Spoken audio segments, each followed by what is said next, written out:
All right, ladies and gentlemen, welcome back to the American Dota League Season number 2. It is the second series of the evening. It's day 2 here. Day 2 action on twitch.tv/American Dota League. Thank you so much for joining us. It's Isurus Gaming HyperX versus Shadows of the Past, a newly formed North American team. I'm really looking forward to what they can do here. Already getting through 1-2 series thus far this evening. And, of course, so good to bring you the action. Sponsored by Steelers Series. Brought to you by, of course, none other than High Ground TV. That's myself, Maud.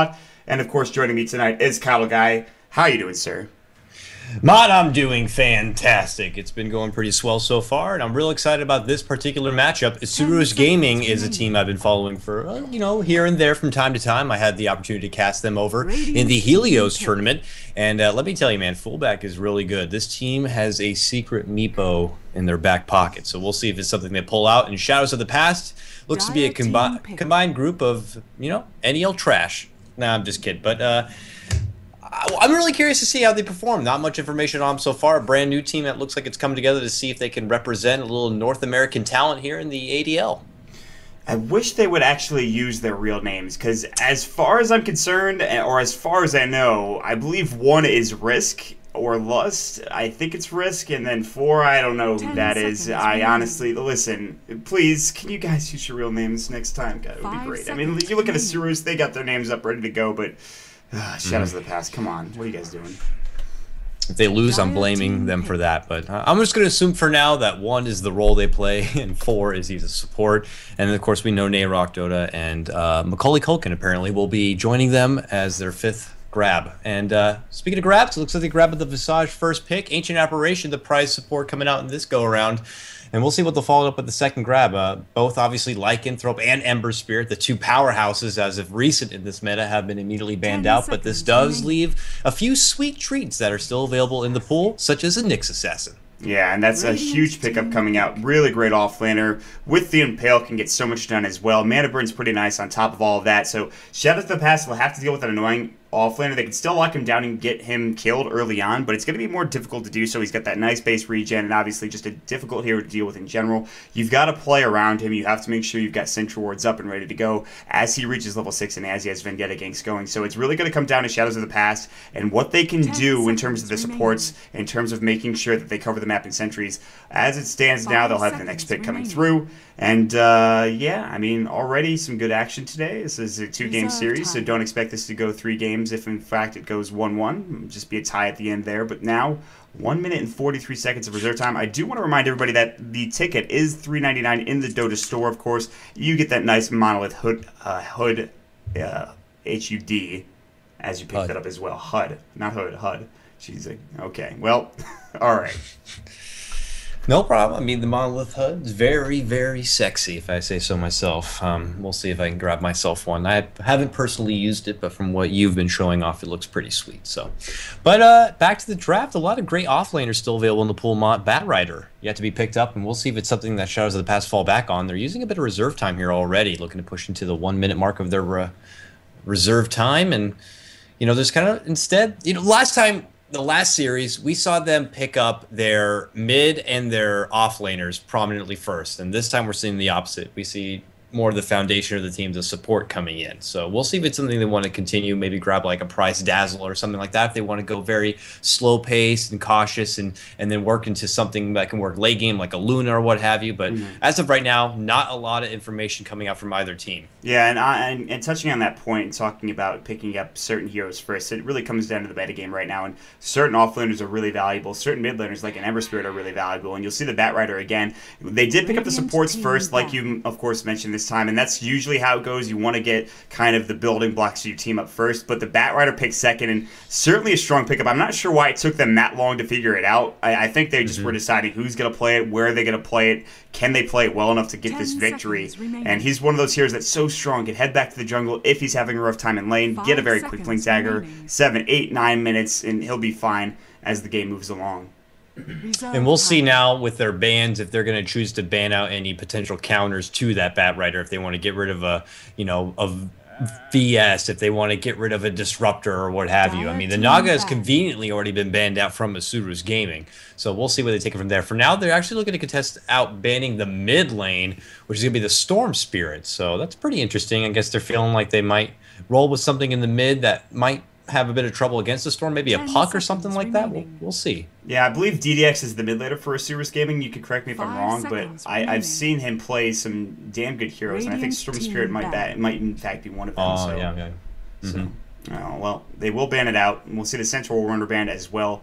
And, well, I mean, listen, that's a nice ban and all, but you could always have what Angel had happen to him in the last game, and that would not be really the best thing in the world. And that was against Duelan as well. So, listen, he's a good hero. He deserves a ban, I think, but you got to be careful when you pick him up. They ban out the Disruptor. No surprise there. You already talked about it, making sure there's no glimpse, and, of course, breaking that last one, what have you. And the next ban's going to come through from Isurus Gaming, and then you've got maybe some supports to pick up, or your cores, really. The draft is wide open. Yeah, they're probably going to look to go into for Isurus Gaming at least, they're going to look to go into a support that can kind of, contribute pretty heavily into a team fight situation.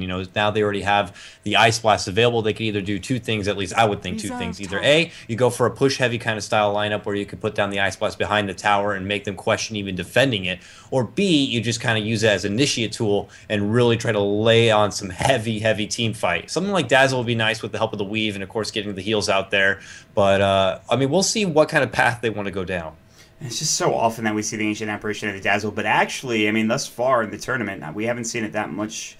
I mean, Shadowgrave is so nice to have, too, and obviously all of that physical damage as well. I mean, Dazzle is just one of those heroes right now that everyone seems to be jumping on top of, and we'll see if that trend continues. But that's the same thing as it's always been in the Dota metagame. There are heroes that are picked up, like left, right, and center. Like we saw maybe Death Prophet picked up a bit early on in this meta, maybe even, like, Pugna, and then all of a sudden they just kind of fall off the face of the earth. And I'm sure I'm forgetting some heroes as well, but I don't know. I think Dazzle might be here to stay, at least for a while, just because of how good Shadowgrave is.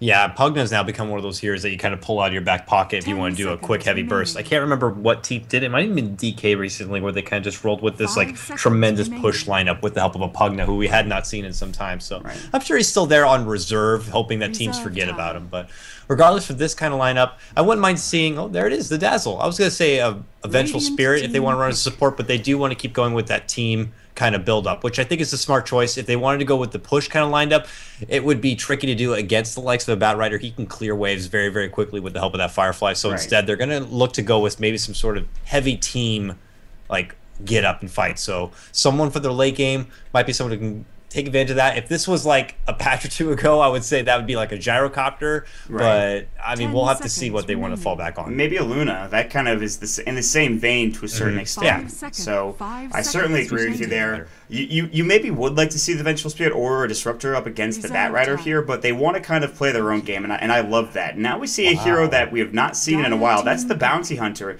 And the thing is, this Bat Rider, you thought, well, maybe he's probably going to the off lane. The Bounty Hunter, where does he fit in this lineup now? This is I don't know what's happening. So, Shadows of the Past, they have a couple ways they can lane this. They can send the Bat Rider to that mid lane, Bounty Hunter off. I've seen Bounty Hunter mid before. It works, but it's kind of questionable, especially depends on who you're going against as well. So, I don't know. It depends on the picks coming through. Bounty Hunter is like a tie-dye shirt. I mean, it used to be all the rage, but now it's like someone picks it up and puts it on. You're like, really? Really? A Bounty Hunter? I mean, I guess, we get to see it. And he's a great off-laner in his own right, but that's Bat Rider typically. So now I'm questioning what kind of lane situation are we seeing here? I mean, I don't think we see a mid-lane Bounty Hunter. We used to see mid-lane Bat Rider all the time, but now with his nerf to his base damage, it's going to make it hard to contest the CS game there. So, I don't know. Ma, do you have any ideas what they're going to do with this Bounty Hunter? I think they wait and see. I think they wait and see who the matchup's going to be in that mid lane, and they decide from there. I mean, Bounty Hunter has a couple of okay matchups with Janata and Shadowwalk as well, but that will pretty much be negated if there's an early Sentry Ward coming out from Isurus Gaming on top of either like the high ground or even just in the river. So Bounty Hunter mid is like, it can happen, but I wouldn't expect it. I think everyone's kind of thinking Bat Rider mid right now, and I think that's probably the best expectation. And yes, he was nerfed in terms of his base damage, but in all actuality, it's really just, it's not that bad because of sticky Napalm Strix. And now we have the Mirana coming out with the Dazzle on Ancient Apparition. It might be okay to hit an arrow with Poison Touch. It's not going to be the easiest unless she's going mid and they pick that safe laner last. Still, we saw what she could do in that last series.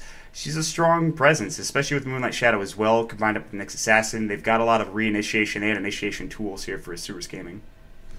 Yeah, I'm a little curious on with the role that this Marauder is going to be as well. Falling back on Marauder as a core can be a bit questionable at times. You know, she can require a bit of farm before she can really lay out some heavy deeps. But instead, if they're looking to just kind of roll her in that side tri-lane along with the Ancient and the Dazzle, I mean, I guess that could fare okay, and they can go with some sort of heavy mid lane core, or if they just want to put Marauder in the mid lane and kind of go with that Sing style. I mean, it's completely up to them. And now Crystal Maiden going to come out, so this bounty hunter is definitely not going to be a support bounty hunter, I would say. Crystal Maiden's someone who used to be also a top flavor of the month, like a Pugna and what have you, who was always picked up early part of the game. I mean, she had the heavy prominent ability to be able to move into the jungle and get some reliable farm there with the Frostbite, and overall just great team contribution with the Nova, as well as obviously her ultimate. Yeah, and they can roam early on too with the Visage and with the Crystal Maiden. The problem is if it's going to be Mirana mid, then that's going to be tough to deal with because of course, the lead. But more likely than not, it's going to be a mid hero for their last pickup, I think, for Isurus Gaming, and then a safe laner for Shadows of the Past. So now it comes down to what do you want to go for Shadows of the Past? What type of safe lane farmer do you want? Because you don't really have that kind of like late game presence in the mid lane that we're used to seeing from teams like EG, where you'd pick up a Shadow Fiend or a Morphling or something. Instead, they can pick up a Morphling and send him into that safe lane. They can go for some early game aggression with the Slark if they want to. They can maybe pick up somebody who's a bit later game carry, like a Faceless Void, which we've seen from time to time. So it really comes down to how Shadows of the Past want to play this, whereas Isurus Gaming, you know, we'll see. They probably go for a mid next, I think. I don't know if this is a lineup for a Meepo or not, but I just always hope they manage to pull that one out. I mean, clearly Shadows of the Past have not banned him. It's a ban that most teams would think would be, they would scoff at that idea, but I'm telling you, man, fullback is a good Meepo, and it's something we could see. I mean, I don't know if it's early in the ADL, so you can afford to, you know, play a little more with your, you know, shirt loose, I guess you could say. But I know even you were probably like very judgmental about it, but it's been done. Listen, I'm not gonna like, if they pick up a Meepo, I'll be the happiest damn man in the world. But for Isurus Gaming, it's not like a sure loss. I mean, you've said he's a good Meepo player, but it would be questionable at the very best. It is the first game, so like you said, they can afford a loss, but you also want to get off to a good start here. And honestly, I think they're going to pick a hero to do that, whether it's going to be, yeah, there they go. They're going to go for the Morphling, and that's going to be in all likelihood. Maybe mid, they send the Mirana into a safe or aggro tri-lane, and then they go from there. So now it comes down to Shadows of the Past. What do you do? Now you have to deal with Mirana and a Morphling farming into the late game. Do you go for early game aggression? Do you try to finish up early on? Do you go for something that maybe counters the Morphling in terms of what he could do? They actually banned out the OD, which is okay, not a bad ban there, but there's a couple of options. Maybe you even go for a Doom now if you're Shadows of the Past, safely and farm him, because you maybe think you're not going to get aggro tried, because that aggro try would be really disgusting against a Doom. So I don't know. You've got a couple of options here. They're going to go for the Tinker, surprisingly enough, and now this is interesting. This is very interesting because this is a very weird lane. Yeah, this bounty hunter is in fact going to be farming, at least whether it's in the safe lane or in an aggro tri lane. I'm not sure. I don't see the Bat Rider. I don't expect the Bat Rider to be somebody who is in a lane with other heroes, but I've been wrong before, so I don't know. That's going to be the last pick. This is going to be game number 1 of Shadows of the Past between Isurus Gaming here, a 2-game series for the American Dota League. And already we are going to jump into it. Let's get some introductions here. On the side of Shadows of the Past, we'll have Crystal Maiden, played by Joik. 4 is going to be on the Visage. Kevin McAllister is going to be the Bounty Hunter. We'll see 1, which I believe is Risk, playing the Tinker, and then to round it all out, off-lane Nayrok Dota on the Bounty Hunter. And yeah, that'll round it out for Shadows of the Past. And Isurus Gaming, the South American team, which this is the first time in quite some time, actually, that they've been a full, complete team without too many stand-ins. They've been rolling with a lot of stand-ins lately, but it looks like they have their full roster together, so we'll see if they can perform at their full potential in this one. Leading out the front, it does look like fullback will be here on your Morphling. Right behind him, we got Nihadra, or I'm going to just give my best on that one. That's Ancient Apparition. Right behind, we got Pepita playing your Dazzle, and then we got Gamb Ite Maker? Gamb Ite? It's DDX. It's DDX. Or just DDX. Yes. Is going to be playing your Mirana, and finally right behind that, 999 is going to be playing your Nyx Assassin. Yeah, and if you're, of course, playing the pause drinking game, go ahead and take that first drink of this series, as we have a disconnect coming out from the Nyx Assassin, and hopefully he gets right back into it, and we are ready to go. Looks like we're getting some drawing from the orange Fantastic. Player. Great stuff. Way to be professional, guys. Good stuff here. Excellent. Love to see it. Nice. Yeah, just draw over that real quick, and we'll go from there. But yeah, we Mini are map right there. Oh, yeah. I'm sorry. I was muting myself as I was drawing on the map, but I'm like, we'll just go ahead and censor this map up right here real quick. Thank you very much. Also want to make sure that no one's confused. The captain for Shadows of the Past 4 is not Havost. People were getting confused. No, yeah, he's not Havost, and honestly, I don't know why you would. Yeah, I mean, people just kind of symbolize the number 4 at this point with Havost, and well, and also Havost doesn't play Visage unless it's a farming Visage, in which case that'd be the best thing ever. But no, it's not him. So a lot of drawing coming through, a lot of I guess just pre-game BS happening right now as we still wait on the Nyx Assassin, and hopefully he gets back in soon.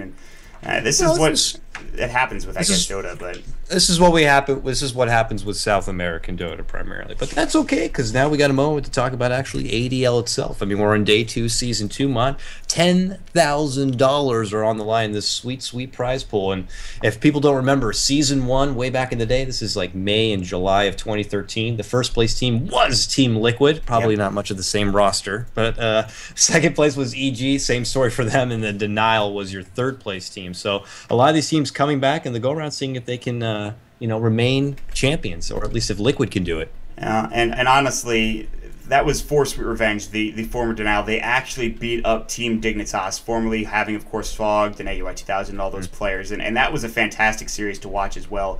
A series that I believe myself and NY John, rest his soul, casted that series. So, but a lot of fun for the ADL. Glad to be back for season number 2. And we'll talk about Smash. We'll talk about Smash Brothers here in the middle of this.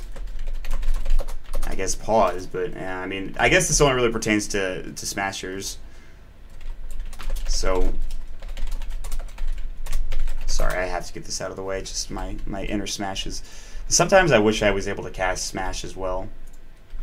That's I would not know what that game moves so fast paced. I would have a brain aneurysm trying to cast half of it. I've been learning how to play it, and I've just been like kind of practicing every day, and just some of the stuff that you can do is like mind blowing. But when you get it done, it's like it's the coolest thing ever. It's like when you make one of those like amazing plays on like a skill hero, like if you hit an arrow with a Mirana, but like it's more so like combining up skills and like a Rubik stealing an ability, then force staffing and like blinking, and then using like Ravage or something. It's kind of like that, except that's pretty much the whole game. So I guess we're repping Smash right now.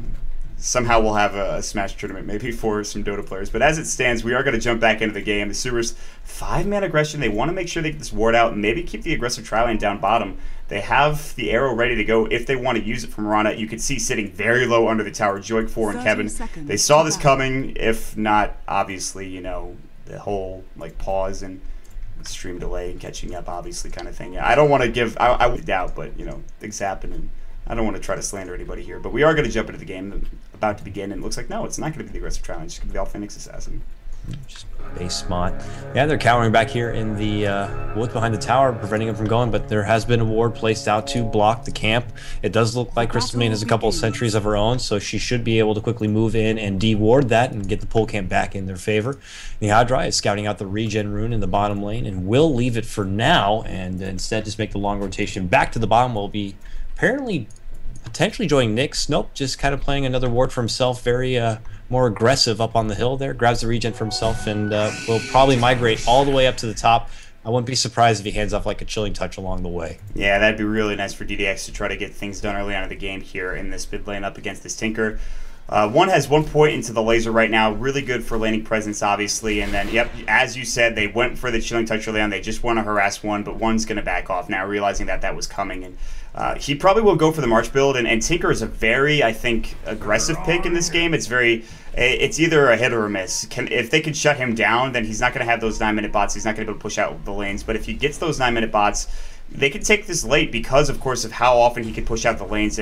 But the problem is, though, fullback is going to be that late game carry for Morphling, whereas on the other side of things, the farming bounty hunter, what does he really give you in this game? Yeah, it's very questionable. I mean, he's going to have to hope. I mean, for these cores, typically they want to just kind of farm, and then really shine through in the late game. Bounty Hunter's one of those heroes that you get level 6, and then you want to make shit happen. You want to take advantage of his ultimate. You want to get that sweet, sweet track gold. But We'll see if it's something they go for, if they want to play more aggressive in the mid-game and just funnel as much gold to the whole team as possible, or if he'll just commit to ricing for himself, go into something like a Desolator and some late-game damage and just try to be a prominating force to contest. Yeah, or Battle Fury even to contest the Morphle. That's a lot of people consider that a joke item, but I guess if you're going to go for a carry bounty hunter, you might as well go all out and just see what you can get done with it. But yeah, Desolator would probably be the prime choice, but maybe he's just going to pick up like Phase Medallion real quick and just be aggressive and start roaming him around the map. Top lane, Nayrok in some trouble. There's the waveform going through, but he has the Firefly taking a lot of right-click damage. He's got to get back under the tower, and will. He's got no salve. He's in a dangerous spot right now, and honestly, he's still being aggressive here. They've got to be careful. He will survive, but he's got no regen to help him out other than these tangos, which aren't going to provide him that much. Part of the reason why Batrider can, play a good role in this off lane. Things do get hairy, just simply Firefly over the cliff and get away. He's trying to just contest that side pull, get a little bit of that leached out XP for himself, and just kind of play it safe for now. You don't want to hand over any necessary kills and just kind of put down a roadblock on yourself and trying to get to that Blink Dagger. That's going to be a crucial item that he's going to look to grab sooner than later. And mid lane, we'll see. I mean, Tinker, he's got to build a lot of CS. He's got to get the boots of travel going. We'll see if he decides to move on the side and maybe get a couple of stacks of those Ancients. Sidesteps the arrow, which comes out a bit of harassment, but, not too much of a threat. Yeah, and honestly, he's doing okay now. He's beating them around by 1. The base damage of both of these heroes isn't that high. You can see Tinker sitting at 60. DDX is 59 plus 3 with that Wraith Band. So it's really going to come down to, can the Mirana hit arrows, or can the Tinker do enough harass damage with that laser and zone him out with the March of the Machines later on? Because once you get level 2 and even level 3 and 4 of the March of the Machines, that's a lot of damage. And DDX cannot sit in lane at that point. Like, he'll have to back off. Plus, you do have the Ancients here that he's going to be stacking. They didn't ward this up. They spent a lot of wards down bottom just to make sure that they can't pull for this bounty hunter, but that might be a waste because the Ancients, I think, are going to be a bigger factor for, of course, Shadows of the Past, but we'll see how it goes. Yep, and top lane, things are going to get a little more tricky here for the Batrider. Ancient Apparition has success. The creep block ward there, and they will be able to get that in their favor and get the lane closer to the tower for this Morphling to get even more space to farm up for himself, and Batrider having even harder of a time getting close enough to go because they're also playing very aggressive. Dazzle's been leveling up the poison touch, the extra harassment there, and of course the chilling touch. Just touch and touch, just doing heavy damage in this lane. There's a lot of touching happening. A lot of touching, lots of fondling happening here on the Batrider, and I don't know how I feel about it. Yeah, he can't feel too good. It's probably a bit uncomfortable. Luckily, he will have his Tranquil Boots, and that'll allow him to speed away from any sort of unnecessary and uncomfortable touching coming out. But impaled down bottom on Kevin. He'll back his way out of there. 800 gold in the bank. He's got his Ring of Basilius, so he has mana. They're roaming through the Smoke of Deceit. Joik, he's going to lead the way with that Frostbite. No mana for the Spike Carapace. He's trying to get to that regen rune. They're going to clean up here. Haste coming through. They want to be a part of this. First blood going for Joik. Nice roam coming through from everybody from Shadows of the Past, with the exception of Nayrok. Nice little congregation to get everyone involved in that one. 4 people commit. They take down the Nyx Assassin. Now they allow a lot of time here for Kevin to build up all that farm on the Bounty Hunter and get to that level 6 where he could hopefully inherit a lot more track gold for himself. But for now, it's just easy and breezy and beautiful. While on the other side of things, Nayrok still having a bit of a questionable time. He only managed to pick up 4 CS for himself. He's going to pop the Firefly right now, try to get close enough to put up a few stacks, steal a couple of creeps here and some XP for himself, and just like a little Robin Hood. Just fly right in, take some creeps, and fly right out. Yeah, that's real nice for him. I mean, that's just at least something to get him going here. And at this point, he's level 5. He can head to the jungle and actually just, farm there. And I think that's what he'll do now. He's going to head back home. He's got what he came for in this top lane, which was experience and at least doing something in the lane and at least not just sacking it all together. Fullback is sitting at 1,500 gold. That Midas could come out for him if he wants to, or try to go for that early Lincoln Sphere, which he needs to get this game because, of course, of that lasso coming through from the Batrider. We talked about the ward placement coming out, the stacks coming through. There it is. There it is. Very nice. They make sure that of course, Ancient Stack is warded and that Isurus, Shadows of the Past 1 cannot go in and just take another 3 or 4 stacks of those. So we'll see if they do counter ward it. They might have seen it coming. Joik has no sentries, so he can't do it right now, but they'll have to imagine that the next stack won't go, and then they'll know that it's there at some point. Yep, he's going to find out real quick if he decides to hang around. This is going to be a waste of time. Is he going to go for the Ancient Stack, but it will be to no avail. I mean, he did put out a nice ward right here to scout things out when they do decide to go for the Ancients, but it's going to be all for nothing here. Only 2 stacks at most going to come out. I love that Pepita and them are onto it, but they see her there. They smoke up early. They might be able to move in and cut off this Crystal Maid, but she's already making the trip out to the lane. Yeah, she's backing off now, but this is not the best position. They could dive this tower if there's a creep wave there. They're backing off. They're looking to go mid and potentially the jungle. No, Nahydra and Pepita, They realize they cannot find her. A smoke not necessarily wasted. Still, there's time to dive on Joik here. Fullback going to go for the waveform. There's the right click. There's going to be a nice use of that frostbite, but Joik's going to fall. TP rotations way too late right now coming through. Kevin wants to track up. Maybe he can get a solo kill on the Hydra. He's got 2 points into, of course, that Shuriken toss. This is going to be a track kill, and that's definitely worth it coming through as Kevin picks up some nice gold for himself right now. Good rotation, and this is what we wanted to see. Bounty Hunter rotating early on in the game. Questionable move there from Agent Operation to take the north road away from that. Should have joined the rest of his team on the all the way back to the top rune area, but instead kind of hands over that track gold to Kevin. So we are questioning the core potential of this bounty hunter. He's having a relatively easy time in this early game, getting a couple kills. Now scouting forward. They don't have the detection as of yet, but the track is already put out here on the Dazzle. No backup, so he probably won't be able to commit to anything. Instead, just kind of pester at him. There he goes. 1, 2, 3, and not enough to take him down. We'll see if he goes for a second one here. Kevin, hungry for blood, hungry for the track. Is it a shallow grave? No, he can't get it off. He cannot get it off. It gets taken down. Kevin picks up another kill for himself and even more track gold in the pocket. He needed a shallow grave himself, whether or not he thought Kevin was going to be aggressive there. That was just, I think, a misplay. He knew he was in trouble. He had it up. He had the mana. There's no reason not to when you're heading back towards that tower. And if Kevin dies the tower, then he's probably going to die. So I think a misplay overall. And now he's going to try to fight on fullback here. He's got no mana for that Shuriken toss, but he does the right click coming through with the Janata, which is at 3 right now. So Kevin looking to do some work here, and the Hydra comes through to help out. They throw the sentry ward down. Kevin's got to be very careful of that, and we've had our gaze here on this top lane for a while, and the Hydra in trouble right now. There's the waveform. Kevin gets it done. Yes, just barely, but he will trade his life towards fullback, but he does get the track off in the end, getting the kill. Kevin's being involved in a lot of these. In fact, 3-1-1 right now, being aggressive, just trying to zone fullback out, but a good kill coming his way. Yeah, that's the questions we asked during the draft when we saw that it was going to be a core bounty hunter. Was this going to be a bounty hunter who would just go and just try to farm and contest the Morphling, or once he reaches level 6, is he going to try to make shit happen? And I think there's your answer. Picking up a couple kills in the top lane. He gets 2 supports, both track kills. Though in the end he does hand over the kill to Morphling, I still would say they'd come off on top, because you're feeding all that gold to the rest of your team. You're feeding that gold over to your Tinker, who wants the Boots of Travel, who does get the Boots of Travel, and you're also giving a little extra gold for Batrider, who is working towards that Blink Dagger. Yeah, and honestly, right now as it stands, I think if you look at what they've got going, yes, the Morphling, he does have that Ring of Health. He's getting kind of close to having a Perseverance into that Lincoln Sphere, but it's better to be aggressive early on, and just it's suddenly starting to look very good, very solid for Shadows of the Past, and they'll be aggressive. They have the Tinker, who's had that 8-minute bots already. I think you might have touched on that, but Nayrok is trying to get the Blink Dagger. He's about 1,000 gold away. We do have another pause, so knock back a drink, knock back a shot if you'd like.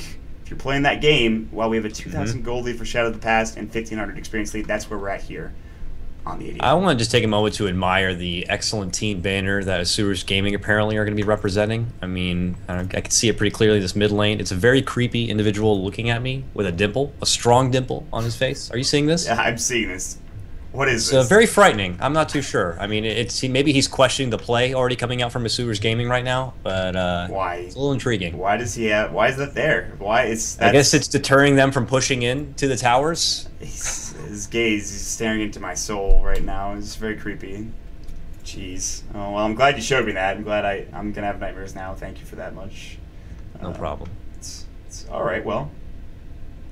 Okay, what are we doing here? What's going on? What's happening at this point in time? Well, I mean, there's a death. That's the bounty hunter. Will be back up in just a couple of seconds, and honestly, and with that, they could continue to hunt. They could head to the jungle. Nobody's there, but and Hydra's so damn squishy that he'll just get obliterated. So I think that he's got to be careful with where he is, with where his positioning lies. So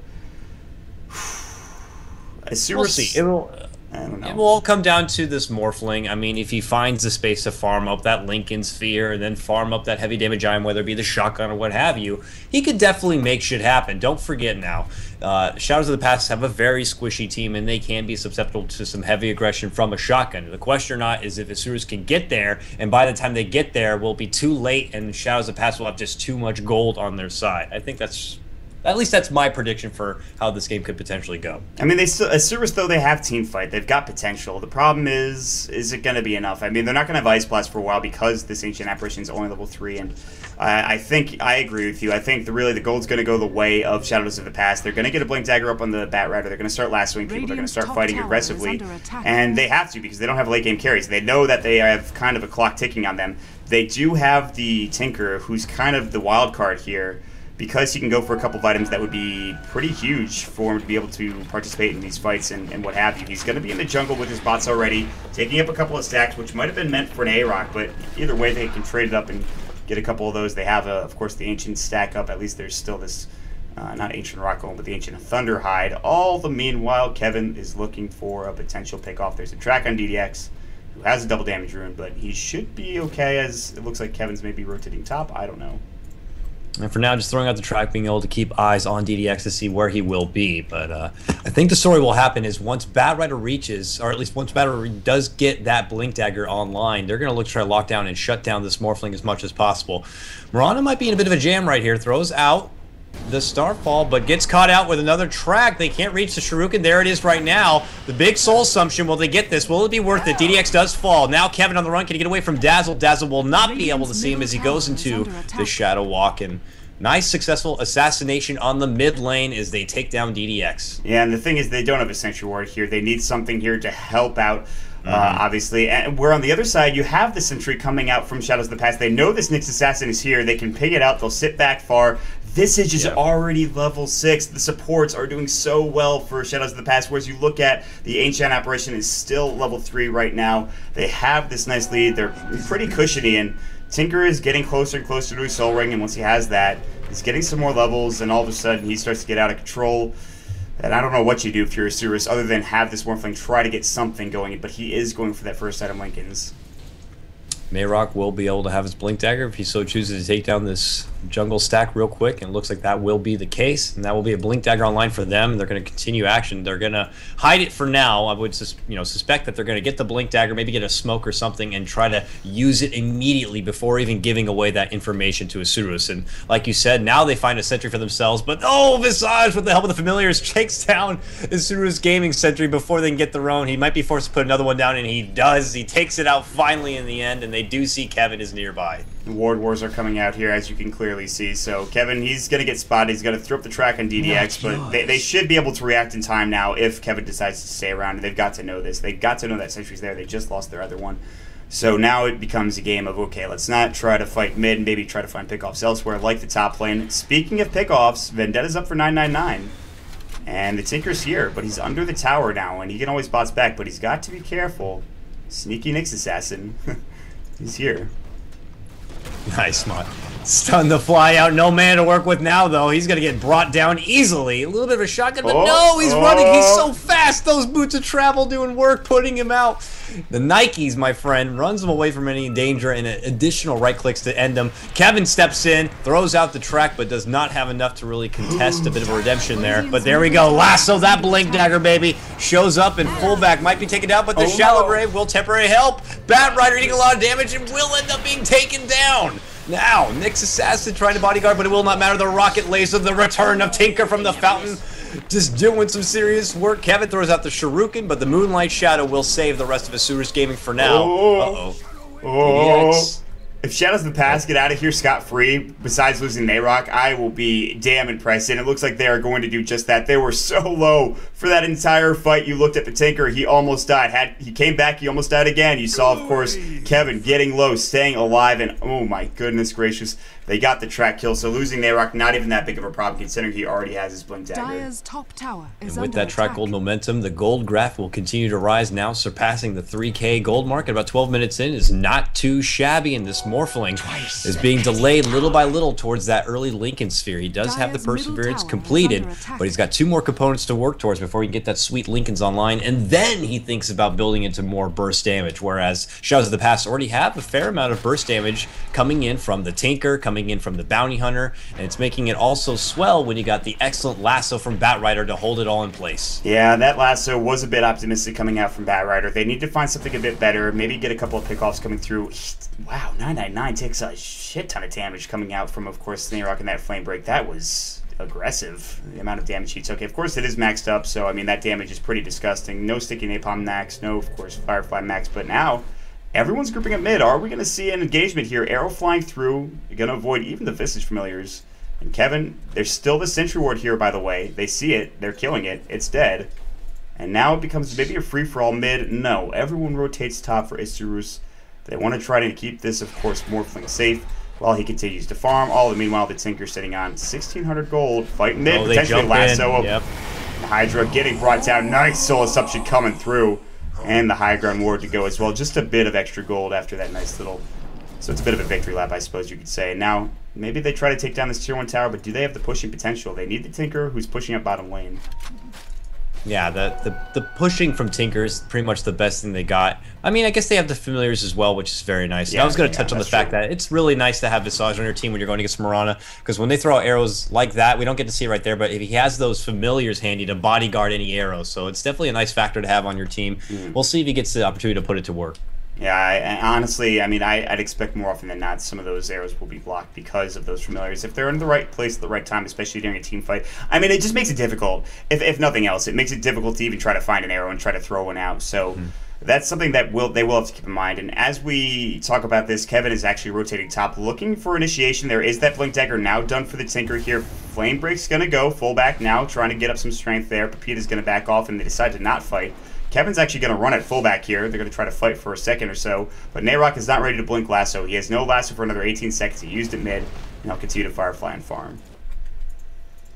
Yep, and still just a bit of questionable gathering happening here at Isurus. They can't quite commit on getting a tower for themselves. Instead, they're just kind of lollygagging around as they are tracked up and easily seen Visage finding his own time to farm up as a support already well into level 8 Medallion already online, so if they do want to make the Vengeance of the Roche Pit, that will help out pretty significantly. But other than that, I mean, they don't have much damage if they wanted to go for the Roche. I mean, we'll see if Bounty Hunter, he is going to go with survivability, I would imagine, first and foremost with the Ogre Club, expecting to build into that BKB and the additional survivability that comes with it, and then potentially look to build into what we said with the Desolator or any additional deeps, if you will. Yeah, I think you're absolutely right. I mean, he has the Ogre Club, so it signifies that he's going to go for that early, that early BKB. Arrow just very, very close off the mark there to 1.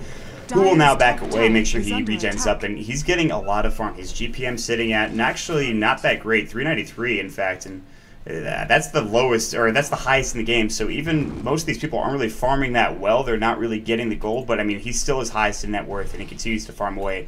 And obviously that can accelerate as the game goes on, but really the story is the Morphling, who's still, I think the Lincoln Sphere is still not there. He needs that recipe now. He's going to get close to it. It'll be maybe 17 minutes, which isn't bad considering what happened in this game, but then that means that your next item is going to be that much later, of that shotgun or whatever he may go for. Meanwhile, Kevin, ooh, be careful. Okay. I'm a little worrisome about Isurus and their lack of detection. No smoke, or sorry, no dust available in case they even want to try to make a move on Kevin, who should be the prized possession if he's going to be the core for their team. They don't really have anything to work with, not even now a sentry to go down. They will try to de-ward real quick. They knew that there was a very aggressive ward there, and they get it down, but other than that, if they have, they will. Kevin just blinded the sentry right there, but now will be seen, so they're going to have to play very cautiously. They step back and might have to forfeit the tower over. Yeah, they will. There's just, it's artillery shells being bombed in from every which way. Kevin had the track up. He had perfect vision of what was going on behind that tower now, and of course they could initiate with lasso if they wanted to. No, that's a replicate. Nayrok, come on. You're better than that, Great dude. snag of that image, I do say so, Nayrok.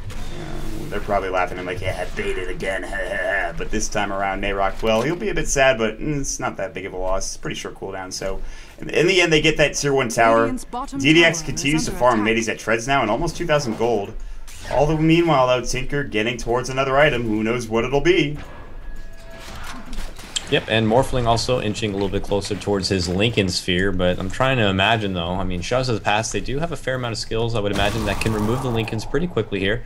Kevin does sidestep, avoids the Ice Blast right there, so nothing too significant coming out. Sentry Ward down, in case they wanted to scout things out in the meantime, but it looks the next plan of attack might be going for another tier 1 tower, potentially in this mid lane here, but with a little bit of a split push happening on the side from this Tinker. Immediately Margin Machines, blink, TP away, everything that you expect from a Tinker, and then some. Yeah, and he'll continue that pressure, and he'll be even more so annoying once he kind of ramps things up and gets another item potentially. I mean, even right now, I think his pushing potential is maybe he goes for level 2 into the rearm. Sometimes you do pick that up. You don't usually go level 3 when you pick the Tinker up, at least not until a bit later. That mana cost is just so very heavy, 350. You can't really stay. And yeah, it is a bit longer in terms of the channel time, but it's still something to keep in mind. Up top, Kevin is just, he's looking for potential pickoffs. The Isurus have played okay since, you know, he got a couple of kills in that top lane, but Hydra, no, this might be the first one to go down here since that kind of aggression. In fact, this is getting the kill with the stun on the bird. So, nice play there. They pick up another kill. It's a track, and Kevin gets that much closer to his BKB. Yep, Kevin has a quota to meet with track kills, and he knew he was overdue for one. Ventured into the jungle and caught a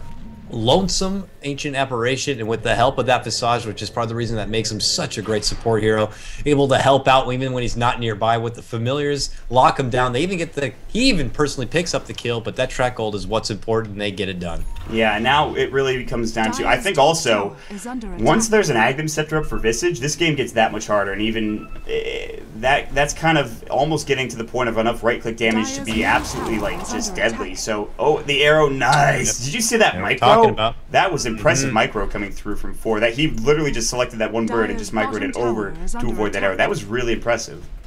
Yep, great body block coming out. Part of the reason Visage is so good going against the Mirana, man. She has not found the right opportunity to land one of those great arrows, those great Hail Marys to lock him in place and take him down. So it's been a bit off her mark as of now, but Visage is not making that any easier. And now they're looking to pelt away at this tier 1, down to half-life now, but not enough oomph just yet to take it down.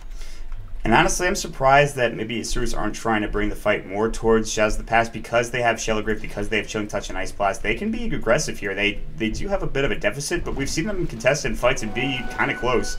Now, Hydra's going to get picked off again. He's pretty much, yeah, he's dead. I'm pretty sure, yeah, he's dead. Yep. Yeah. Again, picked off. Having a bit of a rough time. He needs to stay away from the fight. He needs to just focus on just getting side farm. He doesn't even need to be involved too much in anything when he has the Ice Blast available. Mirana quickly leaping away, avoiding the familiar stuns, and does get away, but that's pretty much the name of the game right now. Isurus is on the run. Nowhere is safe for them, especially with this Bounty Hunter in the game. Something that a lot of teams have not been familiar with, especially as of late. This is a guy who is on the prowl constantly, and you just really need to have the sentries down and the dust on hand. Yeah, and we talked about that in the draft, about the Nyx Assassin, and then, of course, his Vendetta, but this makes Isurus kind of have to play essentially Shadows of the Past game, and that means that they don't have time to try to get Vendetta pickoffs. They don't have time to try to make room and create space and try to fight. And that's something that they can and should do. Meanwhile, there is that Lycan Sphere coming out, and fullback's actually trying to go to town on Nayrok and doing a lot of damage. Nayrok, knowing that that fight's not going to go his way, Ice Blast coming mid, doing some work with familiars. That familiar would die. It would actually get resummoned real quick. Ice Blast debuff still going through. Blink Dagger is now up for the Tinker. Well, it's been there for a while, but still, I mean, that was maybe a good engagement from Isurus, but they couldn't follow up with anything. No, it's going to be hard to follow up, especially when a Tinker is going to be nearby, and you just lay down a few March of the Machines, and there's nothing. You can't push into that. Kevin? Oh, God, Kevin. Flirting with danger, scouted out, but they put down the other sentry, cold feet, and they finally get him, and they take him down. That pesky Bounty Hunter, who's been taking all that sweet, sweet gold from us. We finally managed to grab him for ourselves, and now they converge to the mid lane. DD on hand. Let's see if we can get a familiar. Yes, we can. 100 gold there. They throw down the other one, and let's see if they can finally get this push going, but like I said, man, Tinker probably will make an appearance here, throw down a March, and prevent that from happening. Yeah, they can't really fight into a level 4 March, even with whatever they've got going their way. And now, actually, this is Shadows of the Past. They know these Sentry Wards are down. They're going to play a bit more cautiously. Kevin's not going to roam around, but there's a lot of money invested in nice Ice Blast coming through. There's a lot of money invested in those Sentries. And like you said, they are going to group up mid. There is going to be a Blink Lasso 4-staff back there. There's a Soul Subset as well, but 4 gets arrowed as well. Nice Shallow Grave that this is really trying to do what he can. Fullback from the backside, takes down Joik immediately. 2 fall coming out from the side of Shadows of the Past. Kevin looking for fullback. No, looking for somebody, anybody. Kill somebody, Kevin. He can't. He's getting caught out of position. This is not the fight they're looking for, or is it? They take down, of course, that Dazzle. Boom! The laser going as well. Grabbing the Morphling. Now it's a 2-for-2 trade when it looked maybe not the best. Nayrok's still chasing. There's the Starstorm, the Rockets, the arrow misses, laser goes. Nice use of the Shuriken Toss. Double kill going for Kevin. Looking for a DDX. The Moonlight Shadow has to be popped. They're diving past this tier 1 tower. Now Nayrok and Kevin will back their way out of there, making sure they don't stay a bit too long. And that looked bad for SP, but good, I guess, at the end there. I mean, Isurus Gaming tried to make something happen. Fullback, I like the idea. He was coming in power, and he did manage to, he was coming in trying to catch off Crystal Maiden right there, managed to get her, but he was eating a lot from the march, and that brought him down very, very quickly. He replicated out, but still ended up getting caught up by the Tinker in the end with the help of that Blink Dagger, man. It's just too good. And I mean, he is going to look to build forward into an early Sheep Stick, which, hey, no problem with that. Sheep is a phenomenal item, especially going against a Morphling. You know, he does, you know, have the Lincoln Sphere, so we'll take a charge to get rid of. But I would have liked to seen a Dagon. I feel like there's plenty on Isurus Gaming that are squishy enough. Plus, with the help of the track, you can get some quick gold. But he'll go for Sheep, but can't hate on that too much. I think anytime you can get lockdown over just pure straight damage, I prefer the lockdown just because...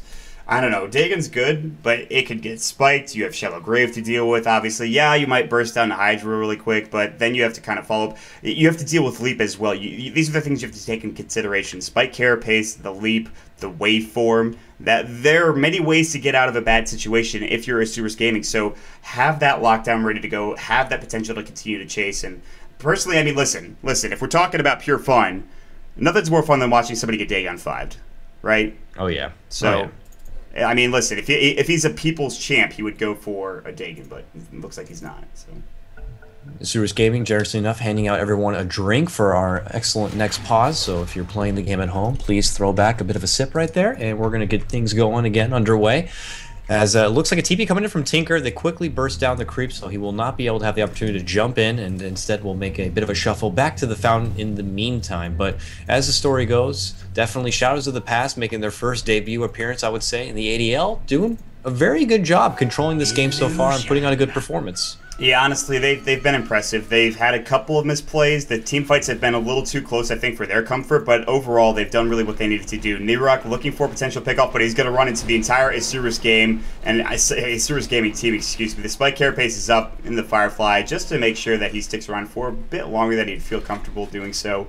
But now Isurus Gaming are grouping up, and this is, like I said, maybe the time for them to fight, but this is problematic because there's a BKB now online for Kevin. They should know this.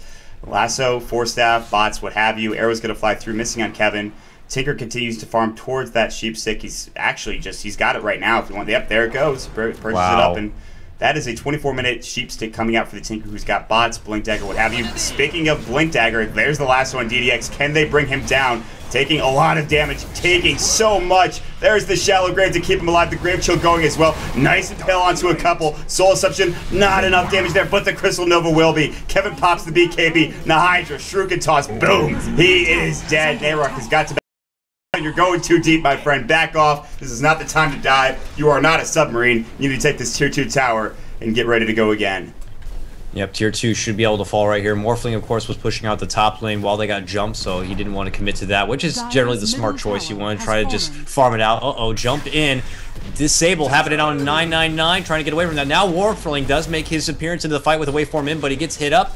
The Lincolns will be taken down from the track, eats a couple of missiles, but...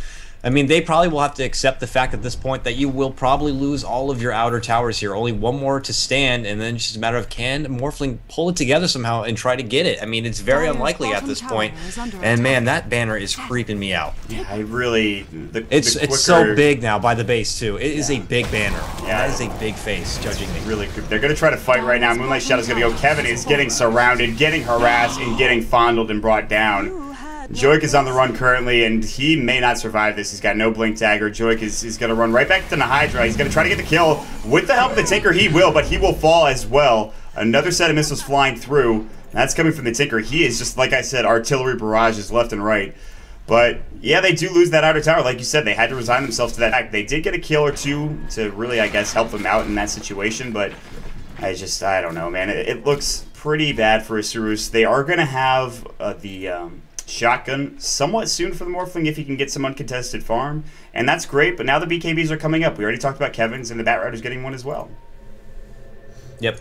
I think the next plan here for Shadows of the Past they want to try to put a lid on this game is to put a couple of wards down by the Roshan Pit area and really be able to migrate in there. Now with no more towers on the side of Isurus, they can't make proper rotations. If they happen to scout out maybe a split side farming Morphling, then maybe have the opportunity to converge in there and get something done. But for right now, they're just trying to get back and scrape off the previous battle wounds and come together. But they can't allow too much time for this Morphling to get up farm. And look at that, they're already making a jump on him. He quickly pops the Lincolns and replicates back into his own jungle. Yeah, that's the thing. That Lincoln Sphere gives you just enough time to replicate out. Obviously, and that's going to be the issue in locking him down right now. He's going to have a replicate up whenever it is available. So they know that he's up there. Nayrok draws the line and says, listen, we can go for it. I still have this lasso ready to go, and we can fight him. He doesn't have replicate anymore. It's down for 30 seconds. So, but also at the same time, there is so much map control going the way of Shadows of the Past that you can think about going for Roshan here and just say, okay, let's pick up an Aegis, let's get that under our belt and go from there. They don't really have the best Roche team for it, but Desolator is going to be done soon for the Bounty Hunter as he has 2 Mithril Hammers going to him. So the right click is real. I mean, we talked about it. Is this Bounty Hunter going to carry? Is he going to be able to really do enough damage as that safe lane role? And he's done a heck of a job. Yep. Morana's trying to get a hold of a Manta style for herself. It's taking a little longer, obviously, than she would probably like, as they've been pretty congested here into the base, just trying to slow push out, and Morphling pretty much the only one who can get that side farm and be able to replicate away from any danger with the help of that Lincoln Sphere. So they're just going to have to slow place in the meantime and hope that, you know, Shadows of the Past aren't able to catch any of them off and then just make a heavy push into the base. But, man, Tinker is going to have all the tools he could need to really shut down and lock down this Morphling. Add on top of that a blinking Bat Rider with the help of the Force Staff to remove the Lincolns. I mean, this Morphling is going to have a hard time trying to come out on top in these team fights. Yeah, honestly, this is... I do like what Isurus are doing, though. They're smoking up right now. They're sitting around Roshan. I don't think they're going to go for it. That'd be really crazy because they would know they're not farming anything, but they're going to try to find a kill here. The dead is up. Oh, 4. No, man, you are... Oh, boy, are you dead, my friend. You are deader than dead. You are super dead, in fact, as a couple of abilities get used there. Now, blink forward. Nayrok looking for a potential lasso here. Spike Carapace did go, but he wasn't in there. Blink away. Papita, he might get caught out now. The Shallow Grave's going to go a bit early, but I understand he's got to use it at some point. And, well, one more right click will do the job. The Shuriken toss getting tossed there, but that's not going to really get the kill. It's Nayrok and his right click. All the meanwhile, though, Morphling split pushing bottom, trying to get some excess farm here going his way, but they're not going to let this go freely. Nayrok's blinking forward. Lasso, Flame Break, he gets it. Nice. Full back. I mean, he should be okay, I think. I don't think there's any way they can really lock him down, and he could actually replicate and send the replicate elsewhere. I don't know, though. Tinker's coming, though. This is familiar stuns. Ooh. Pull back. The rest of his team coming to help him. Nayrok still has lasso. There's the Moonlight Shadow. There's going to be... Oh, replicate's out of time. Where did it go? He's all the way down in the jungle. No, Nayrok is in trouble now. Force Staff away. Still alive, but just barely. Boots of Travel. His blink is up. He will blink away. That was dangerous. That was a dangerous game. Fullback might get spotted. No. They cross paths like 2 ships in the night. Kevin gets arrowed. He is in trouble. He's stunned up, but they've got no detection. There's the dust. He's going to fight the entire team. He gets 1. Can he get more than that? He's got to back away now. He's taking too much damage. He pops the drum charge, and he's out of there. Vroom, vroom, says him, but I guess he's okay.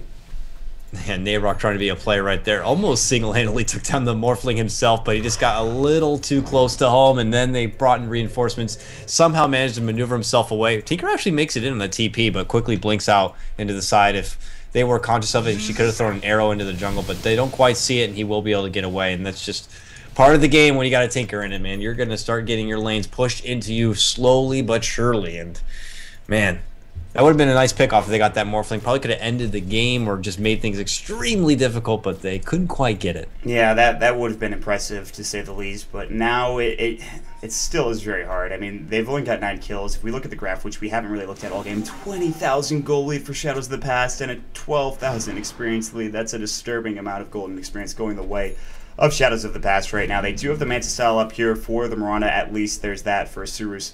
Nayrok picking up his BKB. So does the CM. So now, shotgun targets, there's not many of them.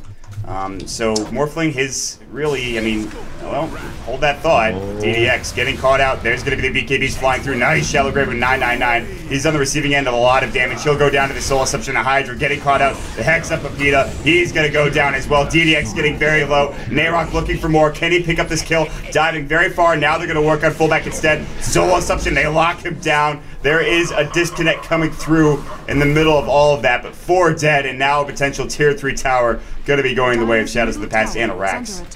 Yeah, I mean, that's it. The initiation is just way too strong coming out from Shadows of the Past. Nayrok's doing a fantastic job with this Battle Rider. Catches out another. Mirana using everything he can just to escape, but unable. Oh, no, she actually was the one lone survivor. The rest of her team did all they could to save her. They did, but they had to hand all themselves over. Both supports down. The prize possession Morphling down as well.